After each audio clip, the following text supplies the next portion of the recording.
Hello everyone. On behalf of CTAC, the Community Technical Assistance Center, I'd like to welcome you to today's webinar on Children and Family Treatment and Support Services 101. Today's webinar will be presented by the New York State Office of Mental Health. Before we get started, we're going to go through just a few logistics. Just to start off, everyone has been muted upon entry, but we would like you to chat in any questions you have. The chat should be visible on the right-hand side panel of your screen. If you cannot see it right now, you can access it by clicking it on the bottom toolbar. There's a little thought bubble. If you click that, you can access the chat. So please chat in your questions throughout the presentation, and we will be addressing questions at the end. Additionally, the slides and the recording for this will be posted, so you will be able to access that at a later date if you want to look back. And with that, I'm going to pass it over to Meredith Ray-Labat, who is going to get us started. Great. Thanks, Caitlin. Can you hear me? Yes, we can. Okay, great. Hi, everyone. My name is Meredith Ray-Labat, and I work in the New York State Office of Mental Health in what's called our Division of Integrated Services for Children and Families. I'd like to welcome you today to our webinar. The webinar today is a Children and Family Treatment and Support Services 101. This is intended to be really an introductory webinar for those who may not yet be familiar with the new services that were initiated starting in January of this year. To give you an idea as to what the services are, how they might be able to be accessed for the children that you serve, and how they might be important to the new, expanded continuum of care for children's services. If you are a designated provider or if you've attended multiple trainings and informational sessions on these services, you may find this repetitive. So I welcome you to choose yourself whether you would like to continue to participate, but we will be giving you an opportunity to ask questions at the end. So if you feel that that would be helpful, you're more than welcome to stay with us for the entire presentation as well. But again, it's introductory, and we're just going to recap where we began and how we got going and where we are today. So we look forward to sharing that information with you. So today's agenda, we're going to cover a couple things. Again, briefly, we're going to go over the history and background about how these services came to be. We're going to talk about these services and what they are, how children and families can access them, and what the services are, a little bit more information about each of the individual services, and also how they might be relevant to you as a clinic provider and a service provider working with children and families. And then, of course, provided a number of additional resources and references, links, and information about where you can get more detail on these services if you are interested in doing some more digging. So, thank you. All right, here we go. So this all began many, many years ago in the mid-2000s when Governor Cuomo said that we were going to be transitioning much of our behavioral health system into Medicaid managed care. And so he had appointed a Medicaid redesign team that was going to really help New York State to figure out how best to transition these services into managed care. From that Medicaid redesign team, a children's subcommittee was formed, which was comprised of a large range and variety of stakeholders that were representative of advocates, of children and families, of trade associations, of provider systems, folks that really had a vested interest in the livelihood and health and wellness of children and families participated in this subcommittee. And they worked in partnership with a variety of child-serving state agency partners in determining how best to create a effective system of care for children in managed care. And so the subcommittee really felt it was very important to not only figure out mechanically and logistically how to transition our system into managed care, but really use this as an opportunity to figure out how can we improve the system before we transition it or as we transition it to managed care to really meet the needs of children and families in ways in which potentially the system today are not able to meet them. And so it was a really, they were seeing it as an opportunity to make change for the better, which is very exciting. And that's really was the impetus for the Medicaid redesign to address the gaps in the system and to really expand access to services for children and families in a new way, and not just take what we had and just convert it into managed care. So it's very exciting. So the subcommittee and the child serving state agencies really felt as though in order to do a good job, there were some things that we wanted to achieve within the Medicaid redesign. And the overarching, you might have heard this before, the overarching guiding ideal was that we wanted to assure the right services at the right time in the right amounts, meaning that the system of care that children and families were experiencing were often, they were provided what we had, not what children and families needed. And so there was a commitment to say, we have an opportunity here, how can we do better? And so what the subcommittee and the state partners really wanted to do was to identify the needs of children and families earlier in the trajectory, earlier in their life, earlier at the point at which a need is identified, not at the point at which the needs become unmanageable. We wanted to really impact and prevent the onset or progression of behavioral health needs, to really be able to intervene at the point at which the child started developing some challenges and exhibiting some symptoms or behaviors, and how do we do that, and how would we be able to achieve that. We wanted to provide services in the most natural and least restrictive settings. There was a strong feeling that children and families needed to go to where they were in their natural settings, in their homes, in their communities.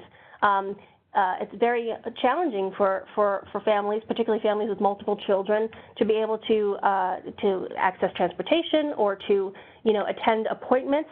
It's challenging for all of us, but if you have multiple children or transportation issues, it becomes even that much more challenging. So can the system shift and change to really go to where they are? Can we be more flexible in that regard when that's needed? And of course, as always, maintaining children and youth in their homes and their communities with adequate services and supports. We're really trying to impact the removal of children from their homes to higher levels of care and really just support them to a greater degree where they live and where they go to school and where they engage with their peers, so that we could help them be successful and give them the level of support that they needed so that they could stay where they are. Great. So, key features of the design. As I mentioned earlier, there were a large number of state agency partners that were engaged in these transitional conversations. It included the Department of Health, the Office of Mental Health, the Office of Alcoholism and Substance Abuse Services, the Office of Children and Family Services, and then later, actually, the Office of Persons with Developmental Disabilities also joined the effort. So we really were focused on, regardless of what door, what system the child entered, we wanted to make sure that there was equal access to these services that we were talking about. So if you had a substance use need, if you had a mental health diagnosis, or if you were involved in preventive services or the child welfare system or foster care, it shouldn't matter what door you came into. You should have equal access to the full array of services at any point in time. And so there was a focus on really breaking down kind of the silos which impeded access to the necessary services and the true needed services that children and families have. We also focused on how best to make services which we knew worked well for children and families more readily available to the broader array of children with Medicaid. And so we really looked at the array of services that we had within the children's system, and some of those services that we found really were effective. And for those of you who are familiar with the current home and community-based services waivers, we looked at those waivers. Those waivers are very successful with our most high-need kids. So, of course, why would they not be successful for those kids that maybe were just initially starting to demonstrate some need or some symptoms?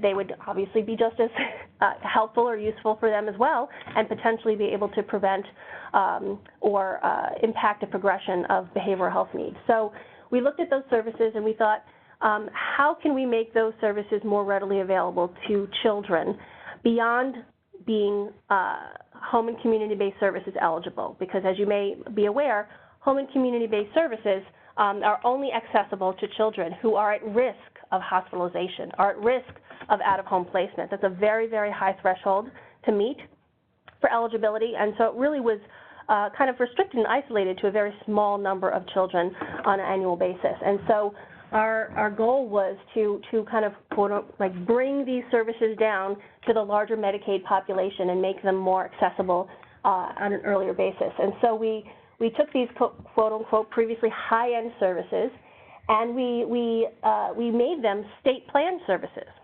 And we put them in the state plan, which meant that any child who met medical necessity who had Medicaid would be able to access these services. And we put them under EPSTD. For those of you who are not aware, that's early periodic screening and diagnostic treatment. And what's great about that is that EPSDT is an area of the state plan which basically says if the child meets medical necessity, they are entitled to the service. It's an entitlement. And so anybody of the age under 21 years old would be able to receive these services if they have Medicaid, and it's required. And so these services are traditionally standard medical services. EPSDT historically did not have many mental health related services, and it certainly didn't have rehabilitative services. And so the idea that we were now creating equality and parity amongst kind of physical health and mental health was very exciting. And so the other thing about EPSDT is that it's available to any young person, any child, any youth under the age of 21. And so for particularly high-end services in the mental health system, that was an expansion of our age range. Traditionally, most of our services really only serve children at the earliest 5 years old, and most of the services in the children's mental health system would not exceed 18 years old. And so we went from a system that was traditionally 5 to 18, now 0 to 21. So very exciting. So I think that's much more commensurate with the diverse developmental needs of children. We often find that children who, or I should say young adults who are 18, potentially may not be at the developmentally on par with their peers, and that they would really benefit from maintaining involvement in children's services up to the age of 21 that are much more supportive and intensive and more consistent with what really the level of need is of that child and their family. And the same thing with under the age of 5. There's a lot of, I'm sure many of you experience it yourselves, there's a lot of need of children under the age of 5 when they're already starting to exhibit some very significant behavioral challenges that might have, a mental health underlay, and there's a need to levy some resources for that child and family and to help them in their home or in the community, and to really prepare them and make them successful for the things that will begin when they hit the age of 5, and maybe avert a progression into some other child-serving systems or into the, a high-end mental health service by really being able to intervene earlier. So very exciting that we have this expansion of the age range, and it's a feature of the design that I think is really going to benefit children and families quite significantly.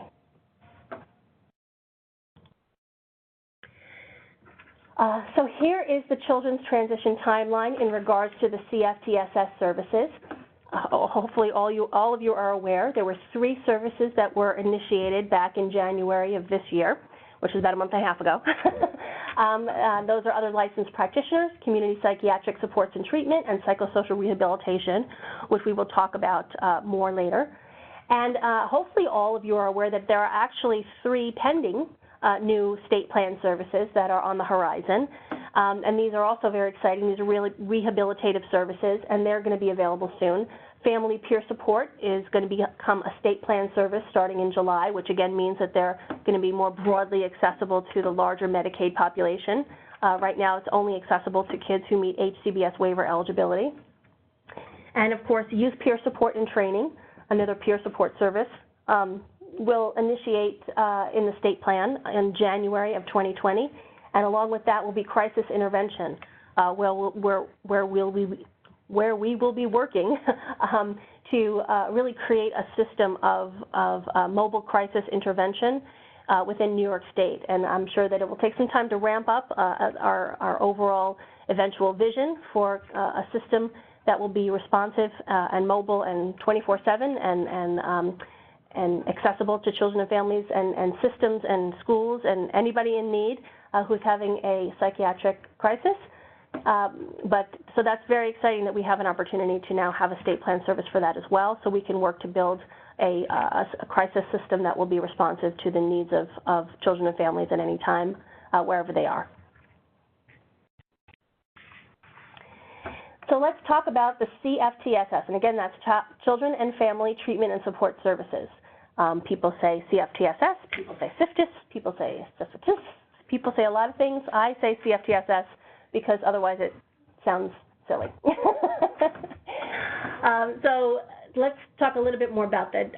I've mentioned some of these things, so I hate to repeat myself, but I just want to highlight some of the key features of the services themselves. You know, again, these services are available to any Medicaid-eligible child or youth with a mental health, in our case, because it's the Office of Mental Health, and this presentation's really focused on OMH licensed clinics, but it's a behavioral health need. So certainly OASIS, as I mentioned earlier, is a state partner with us in regards to these services. So for them, they're designating providers like Article 32s and other providers to provide these services for the substance use population. So it's really accessible to all individuals with young people with a behavioral health diagnosis as well. It obviously, as we just talked about, really enhances the array of available treatment and rehabilitative supports for children and families. You know, I think that, as all of you hopefully are very aware, the children's mental health continuum of care is particularly those that are Medicaid reimbursable, that can pull down a federal share, are very limited. Clinic is the one-stop shop nearly for everything, but clinic sometimes isn't the best fit for families, and it's challenging to engage children and families sometimes, or it's challenging to meet them where they are, and it's also the array and scope of what's accessible through the clinic, you know, is still somewhat limited. So I think that the children's system in general has needed a little bit of an overhaul for some time to really provide additional opportunities and options for children and families that meet their needs in a different way and are a little bit more flexible, thank you. That's the word. And so I think that what's exciting about these services is, again, the adult system has had rehabilitative services as part of their service system for some time. Many of you are familiar with the PROS program, the person-centered recovery-oriented services. And they have a myriad of rehabilitative services, but the children's system for behavioral health really hasn't had rehabilitative services. Rehabilitation in the children's world is you're getting speech therapy, you're getting occupational therapy, you know, physical therapy. But behavioral health rehabilitative services has not been a part of the array yet. And so the idea that we now have this opportunity to really levy a new variety of supports around children and families is quite exciting. So having an enhanced array to really individualized care to children and families is very exciting. So because of these new services, and they're individual services, so they can be really, for lack of a better term, mixed and matched and individualized to the specific needs of the children and families, whatever is going on for them or wherever they are in their trajectory. And so they can be provided individually, or they can be provided in a coordinated and comprehensive manner. And so, a child might be solely in need of other licensed practitioner services, which are, traditional clinical treatment services, and that's fine. But if for some reason the child really struggles in a lot of their various life domains, and they need additional supports and services, or their family as a whole would really need some additional in-home services, you can also have community psychiatric supports and treatment. If the child needs individual supports in their skill sets and in practicing some of their developmental tasks or their socialization, they might need psychosocial rehabilitation. And so it's really an opportunity to be able to figure out ways in which to best meet the needs of children and families, and really capitalize on the best outcomes that you can achieve with those children and families with having a greater array of different services at your disposal. And again, I've alluded to this earlier, but I'll say it again. Really, these services were created and intended to be provided to children and families in their natural settings, in their homes, in their communities. These aren't really envisioned to be office-based services. I mean, certainly if you're doing a group session, or if you're doing maybe a family session and the family prefers and has requested that take place in an office, family choice is always paramount. But really, the intention is for these services to be flexible, mobile, and at the preference of where the child and family would like to be served.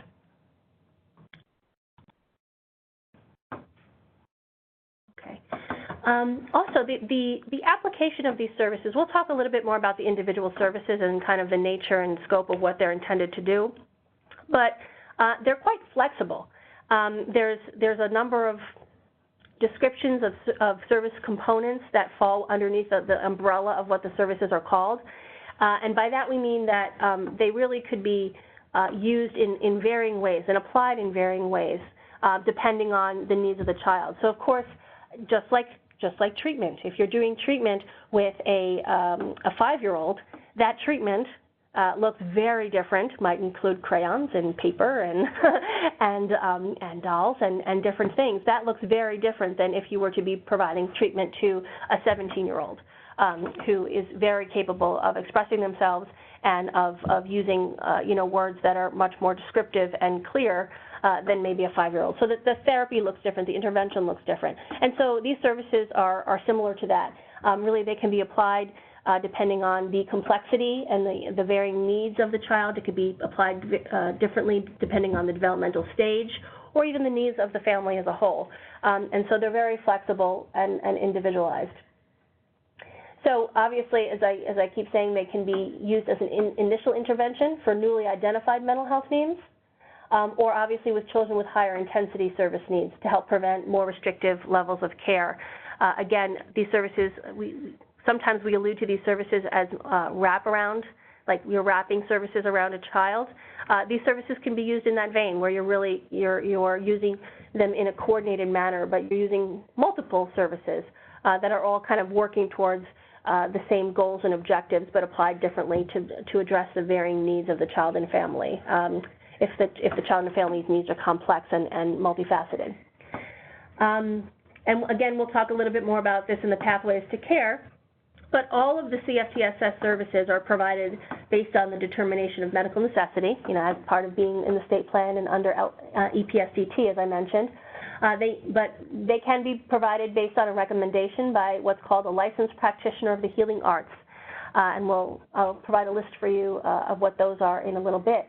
And they must be a part of a treatment plan.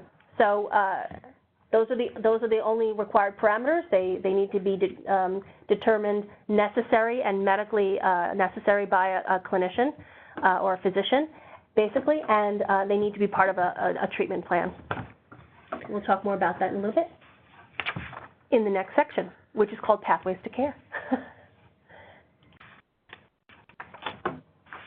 So how do these sound great. How do I get these services? How do I access these services? like any service, like clinic actually, anybody can identify that they need the services. So I know, everybody can self-refer, everybody can call a clinic up, a young person can say I need help. It's the same thing for these services. Anybody can really get a referral to the services. So once a mental health need or even a risk of a mental health diagnosis or a demonstration of some functional deficits that may demonstrate a mental health need. I mean, the threshold is quite low for these services. Anybody can really identify a need, a parent, a pediatrician, a care manager, someone from the school, a clinician like clinicians, or again, of course, the young person themselves. Anybody can make a referral to CFTSS services, but in order to access the services, a recommendation for service provision must be made by a licensed practitioner, again, of the healing arts, who can discern and document medical necessity. And again, that could be done externally, let's say by someone's pediatrician, can make a formal recommendation in writing, and we'll talk a little bit more about that. Or if it's just a referral, the organization who is providing these services can internally use their own licensed practitioners to make that determination. So again, a referral is really only when someone identifies the need and then makes basically a linkage or a connection, a referral to the service provider, and then, or the family, of course, can themselves, or the youth can make it self-refer for services as well. So it's somebody basically saying, I have this kid, they have a need, can you help them? A recommendation is actually a formal process in which either someone who is treating the child or is assessing the child, who's a licensed practitioner of the healing arts, identifies the need based on their own completed, clinical assessment, and they've documented the medical necessity for the service. And if they're going to be a part of providing the services, and where applicable, they might actually also include that service in their treatment plan. So let's say if a referral is made and I'm the licensed practitioner in a CFTSS designated agency, and I make a recommendation to services that I'm going to provide, I can also be the one that develops the treatment plan and puts it on my treatment plan. So that's why it says if applicable. All right, and in case you were wondering, since I keep mentioning these licensed practitioners of the healing arts, who are they? This is the list of licensed practitioners of the healing arts. I don't know if you all can see it, but it's covered in mine. But there's a little note at the bottom. It says that those that have an asterisk are also allowable practitioners under other licensed practitioner. So those that you see a little asterisk there, that just means that those are the 5 also practitioners that are also considered to be folks who can do other licensed practitioner services. They're called non-physician licensed behavioral health practitioners. And we'll talk about that when we get to OLP, but that's what the asterisk means. Okay. Apologize for my delay. This is a tiny little arrow that I have to press. My eyesight isn't great. So again, just so you're aware, because this is directed towards clinics, and you're hopefully part of clinics, and so you have clinicians who can make a recommendation. So you have the capacity, your agencies, your folk have the capacity to actually make a recommendation for these services by discerning medical necessity of the children that you're treating or assessing. And so what you would need to do is make a recommendation. It must be in writing, signed and dated, and it include an explanation of why the child needs the service. And it would include your NPI number if you are an allowable category of LPHA. If you're not, you can use your agency number. New York State has provided an example of how an LPHA may document medical necessity. It's not a required document, it's just an example. It's a template, it's a sample, but it is available, and it's at the link at the bottom. But it's called the Medical Necessity Form for an LPHA recommendation for CFTSS. So it'll just give you a sense of what is the kind of information that would be needed to kind of demonstrate and discern medical necessity for the service.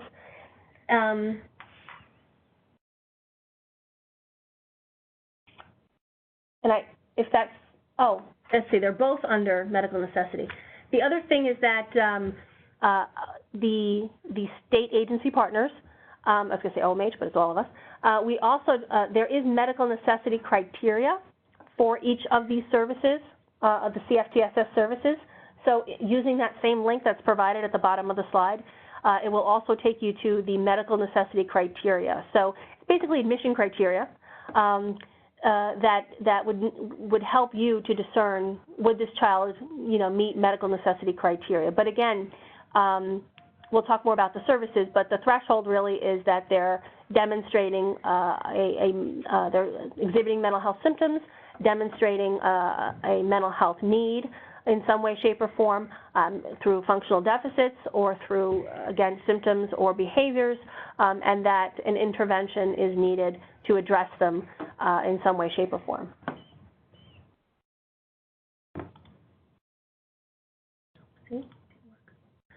Okay, so let's talk about the services a little bit, and we'll acclimate you to those. Other licensed practitioner services. This service should be very familiar to you. These services are actually already provided in clinic. So this is not something new or something different than what clinics do, but what this is, this provides the capacity and the authority for agencies who are designated to provide this service to enable the allowable licensed practitioners to provide services in the home and the community. And so it provides authority for that. But if the child is enrolled in clinic and they're seeing a therapist in the clinic, they would already be getting the same services that would be available to them under other licensed practitioner. So you're familiar with this, but it's the same as what you likely are doing today. But the intent of other licensed practitioner, again, is, as always, licensed practitioner services are to prevent the progression of mental health needs. The OLP services, though, can be provided to children and youth who need an assessment or for whom mental conditions have not yet been diagnosed. So if they don't have a diagnosis, they can still be referred to OLP. Now, OLP can do an assessment of need for OLP services, but if they're looking to diagnose, obviously, not all of the practitioners under the category of OLP are able to diagnose in the scope of their practice. So obviously, if the child is looking for a diagnosis, they would need to go to a practitioner who has that within their scope of practice. But OLP can also be applied to children who are, again, demonstrating significant symptomology or initial behavioral challenges and mental health challenges that are rooted in mental health conditions or concerns and need intervention. Again, as a reminder, CFTSS services are state plan services under EPSDT and can be provided to any child under the age of 21 and starting at 0. So it might be that if there is a young child who's under the age of 5 and not yet been diagnosed, or who doesn't have the capacity to be diagnosed yet, but really needs some significant intervention, like family therapy, OLP can be utilized. OLP is also applicable, of course, to maybe more effective in engaging children, youth, and families who may have difficulty participating in traditional clinic-based settings. Again, there are lots of challenges that families have that may keep them from really engaging in clinic-based settings, or if clinics are just having challenges really engaging individuals to attend clinic sessions. It might be beneficial to utilize OLP or to figure out a way to see if that would be a better fit for children and families. Obviously, clinics can already provide off-site services, so if the clinic has already tried that as well, there could be a myriad of ways to engage children and families differently and find out what is best suited for them and meets their needs to get them engaged in treatment if they're in need of treatment.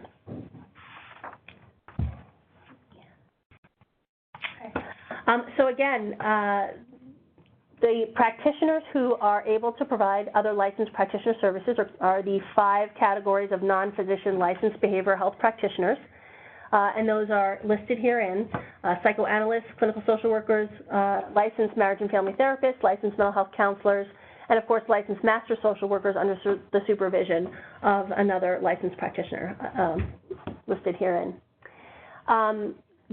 The OLP does not provide any authority for anyone to work independently without being a part of a designated agency. So this is not something that we've designated individuals to do outside of a designated agency. So only designated agencies who are allowed to provide OLP can provide OLP. And again,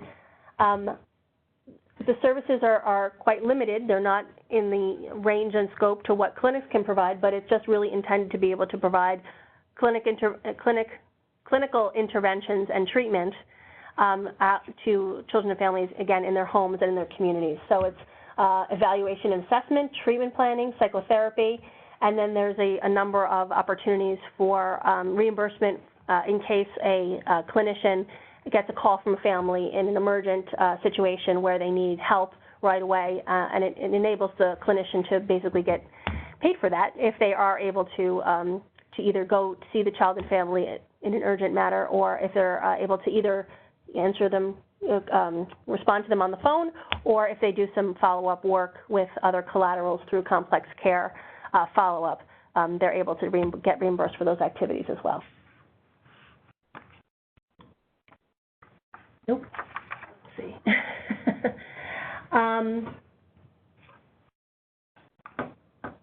Sorry. Press that button. Okay.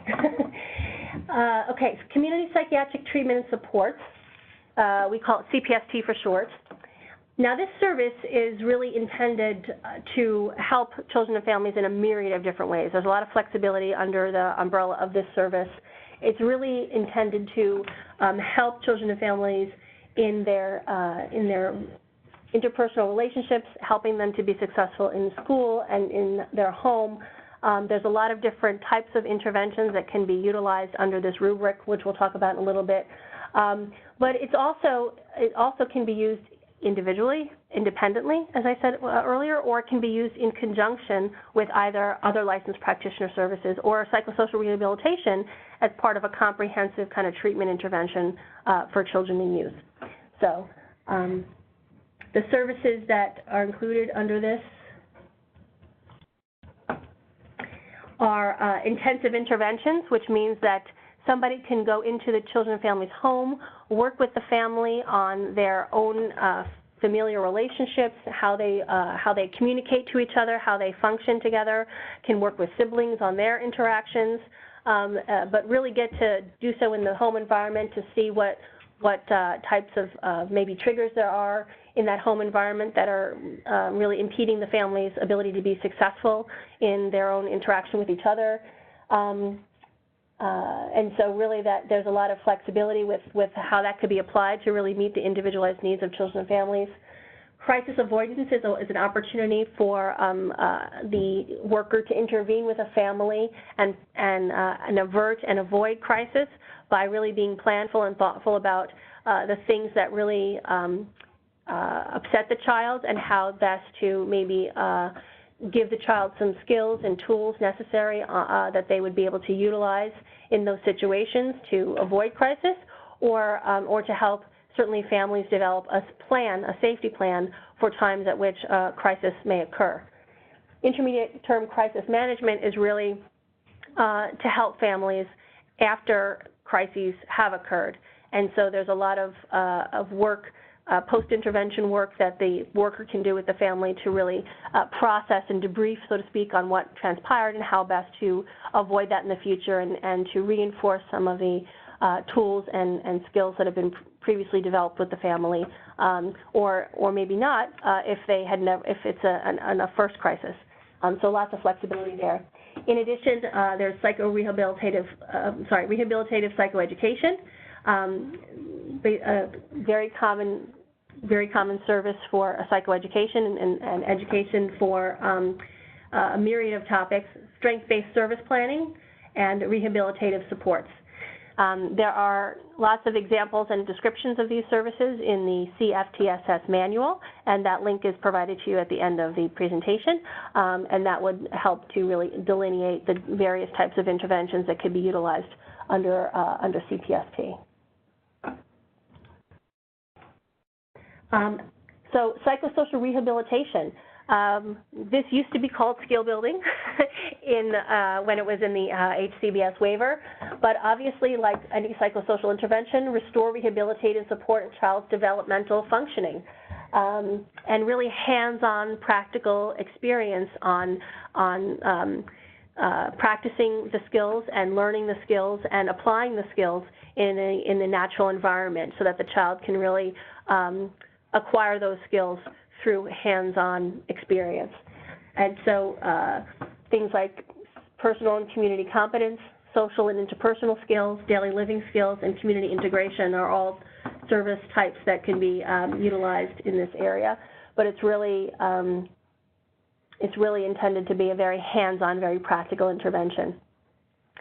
And again, as with all the services, these can be complementary to other larger treatment, comprehensive treatment plans that include things like OLP and CPST, and that could really guide the worker, the psychosocial rehabilitation worker, on honing in on some of the actual skills that the child needs to develop to be successful in maybe some of the other areas of treatment that they're engaged in some of the other service categories.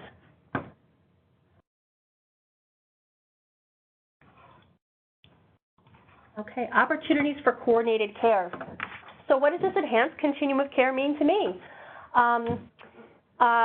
These CFTSS services are new, are unique, are exciting, as I said earlier. So they might be utilized for children and families who maybe aren't appropriate for clinic. I'm sure that many, you might have experienced that, again, clinic is the end-all, be-all, one-stop shop. Anybody who has a mental health need usually goes to clinic. So I know that many clinics are really overwrought with lots of referrals. And it might be that in the course of your intake, you really feel as though the child and family doesn't either meet the threshold for clinic or really wouldn't benefit from clinic, or once you've described it to them, that it's not something that they feel that they would prefer. It might be that you say, you know what, CFTSS services would be great for you. Maybe we don't serve children of your age, of that age, or maybe you're demonstrating such newly identified challenges that maybe some in-home, maybe lighter touch or services will be better for you, or maybe you need more services, and we're going to levy those too.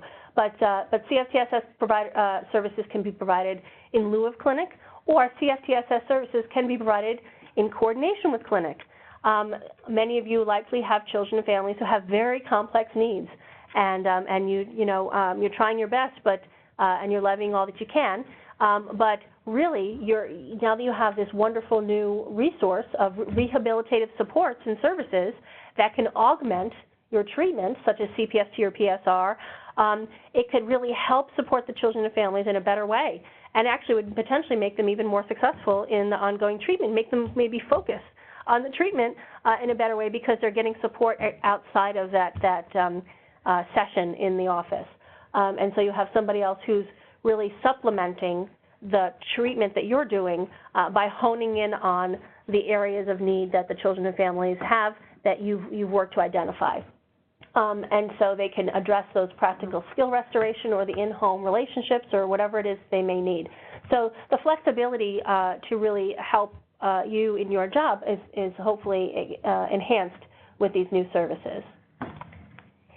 And again, I've said this, these services can be used as a comprehensive coordinated approach.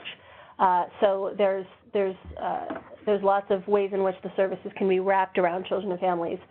There have been a lot of, there are some clinics who, there are some agencies who have Article 31 clinics who are also designated for these services. So we've gotten a lot of questions from folks about, well, can a child receive both OLP and clinic treatment at the same time? And the answer to that is yes, but it's the onus is on the providers to assure that there's a demonstrated need, that need is different and not duplicative of what is already being provided in the clinic, and that there are separate treatment plans and separate goals and objectives that are really guiding the work of the clinician and the non-physician licensed behavioral health practitioner providing the OLP services. And so there should be really distinct plans, distinct treatment plans, and distinct needs that either are really addressing to assure that there's no duplication and no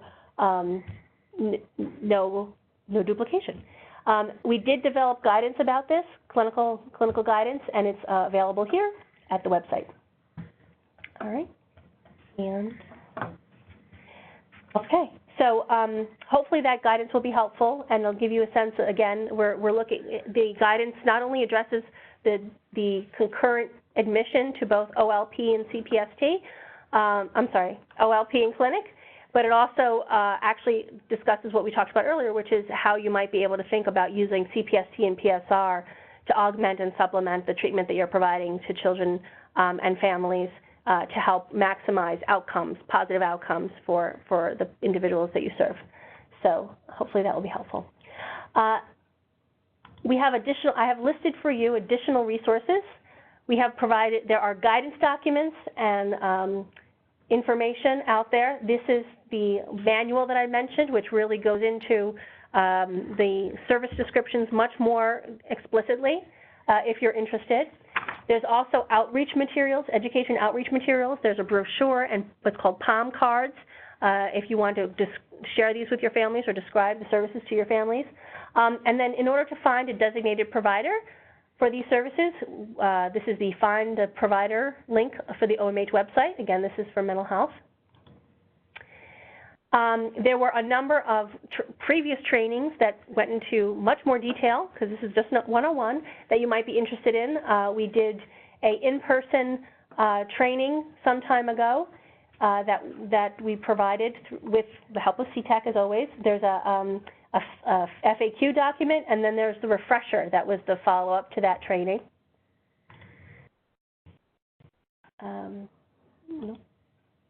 And then, of course, as always, if you want to stay informed and connected to the ongoing children's redesign and all of the things that are really bubbling up and happening as we begin to implement the Medicaid transition, these are websites and links and listservs that you should feel free to participate in, where you will get your information and be in the know. And then finally, if you have any more questions, feel free to contact us. If you're a OMH licensed affiliated designated provider, you can contact my division at the link here. If you'd also have any managed care questions, OMH also has a managed care inbox at the link provided here. So that's if you have any additional questions. Okay. So I think, yep. I hope that was helpful. Again, it was just a 101.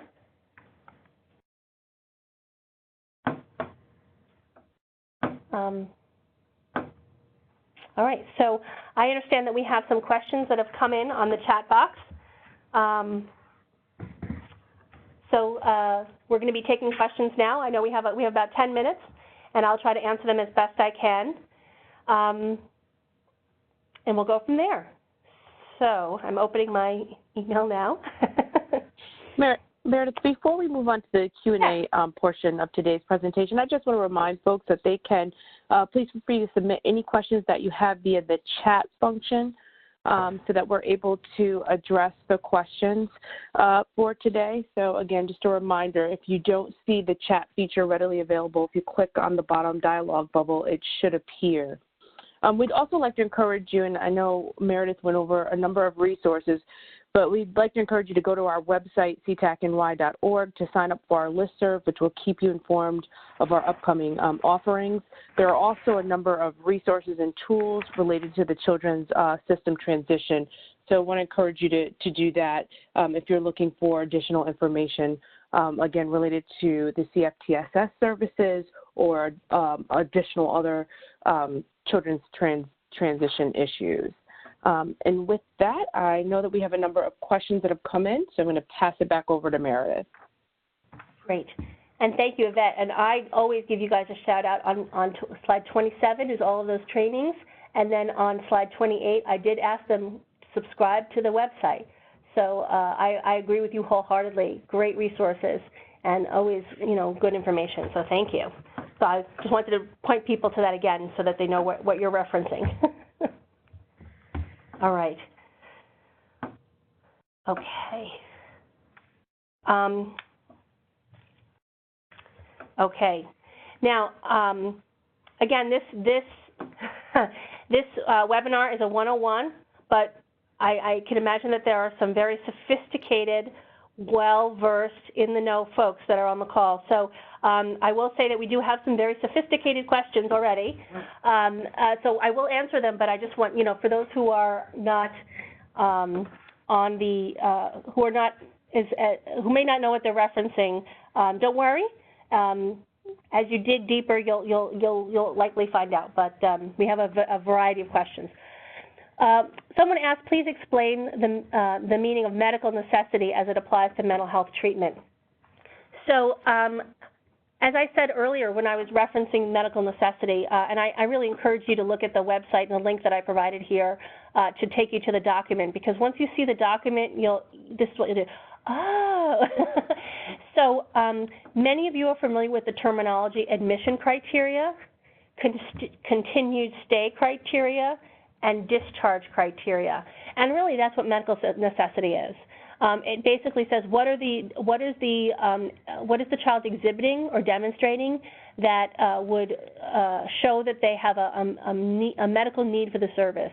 What symptomology, what functional deficits, what areas of need, what functional life domains are they having challenges in that are impeding their ability to be successful in the home, the school, the environment, or with their peers that are causing challenges behaviorally or even psychiatrically.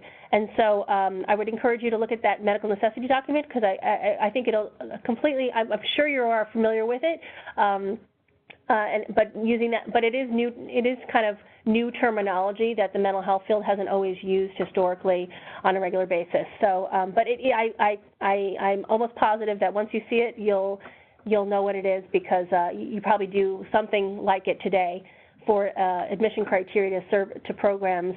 Again, discerning if somebody still meets that admission criteria for continued stay, whether they've met their goals or objectives, and then really when they've met the thresholds for discharge and no longer need the services on an ongoing basis.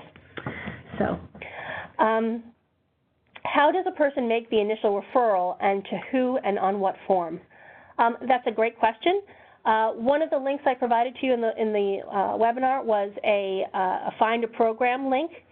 If you have an agency that you find is designated for these services, and you have a child and family who would like to receive services from that agency, it's likely that agency has they might have a referral form. And so I would contact the agency and tell them that you'd like to make a referral, and they would likely share with you the process for which to do so. I think most times agencies, have referral forms that they use as standard, but we haven't provided one, the state I mean, and it would be at a local basis. The question is, can the OLP evaluation be used to establish medical necessity and a treatment plan for other CFTSS services? And the answer to that is absolutely. The other licensed practitioner is able to do an evaluation and a treatment plan, and all of those practitioners are able, within their scope of practice, to discern, medical necessity. So and that's likely what will happen if an agency gets a referral. So if an agency just receives a referral and there's not a recommendation by another licensed practitioner, they'll likely have to use their OLPs, so to speak, their NB-LBHPs, to do an evaluation to be able to establish the medical necessity. And then potentially if the child and family require OLP services, or if they're going to be OLP services are going to be provided as a part of a comprehensive intervention with other CPST and PSR services, then absolutely they could be the one to develop the treatment plan and include those services on the plan. So OLP, particularly for the purposes of a referral, might be the pathway for how the medical necessity is determined and how those services get put on a treatment plan. So the answer to that is yes. Does medical necessity need to be established for OLP? So the answer to that is yes. Medical necessity does need to be established for OLP. However, having said that, the OLP can establish the medical necessity because they are a licensed practitioner. So you don't need a recommendation to get OLP services externally. You would just need a referral. The OLP themselves would be able to make the medical necessity determination for anybody. So they wouldn't need a recommendation. You can simply refer to OLP. If the OLP gets a recommendation, that's fine too, but they have the capacity to discern their own medical necessity.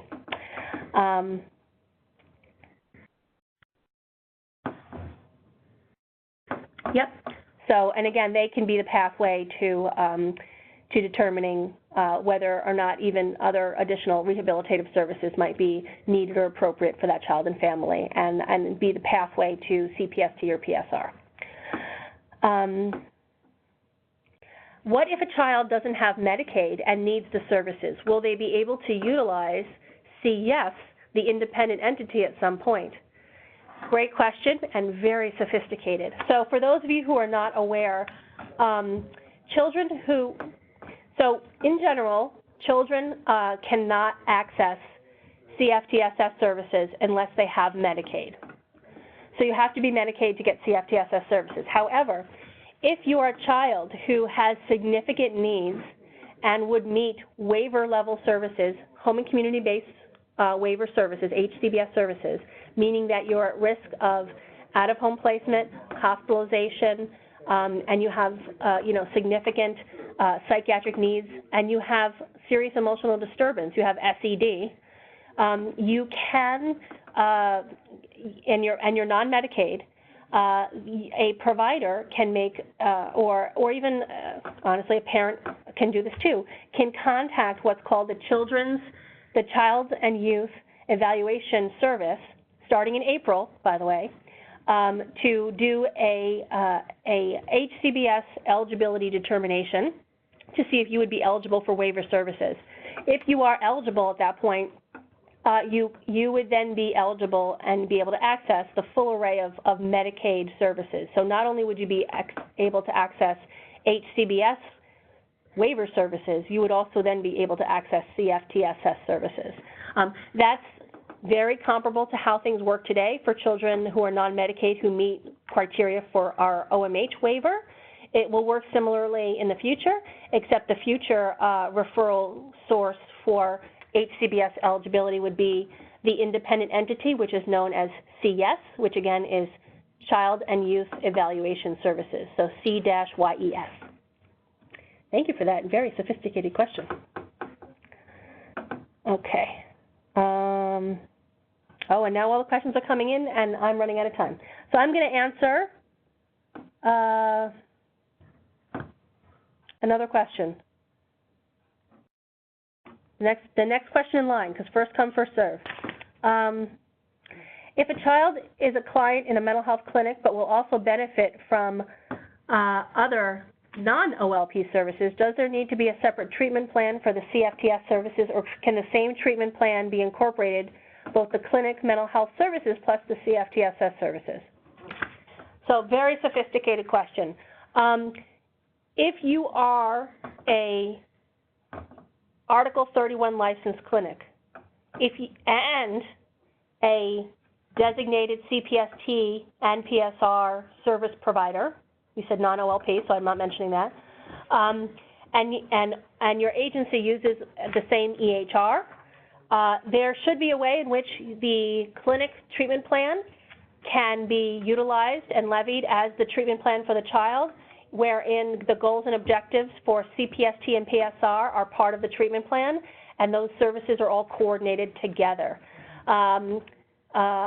Every system is different, so I really can't speak to the logistics of that, but I think what I will say is that it is always the goal and the objective that services are coordinated and the practitioners providing them collaborate around a child and family when there are multiple mental health treatment services being provided at the same time. And so, you know, it's a multidisciplinary oriented approach in which you're really all working towards the same ends and coordinating your care for the best interest of the children and families. Of course, obviously sharing of information and doing all this, you know, requires consent from the family, but I'm sure that coordinating care is something that they would appreciate and benefit from.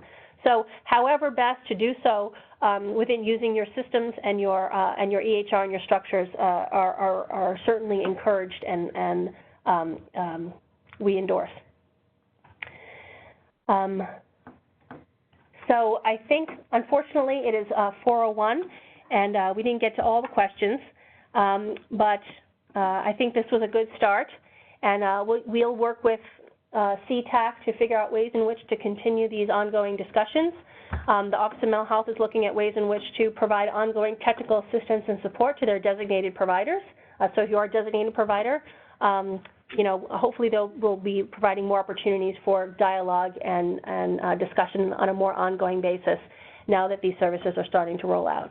So I thank you all for joining us and being a part of today's webinar. I know you're all very busy, and if you're like me, the weather out there is frightful, and we want to make sure that we're safe, and everybody be careful out there and stay warm. So thank you so much.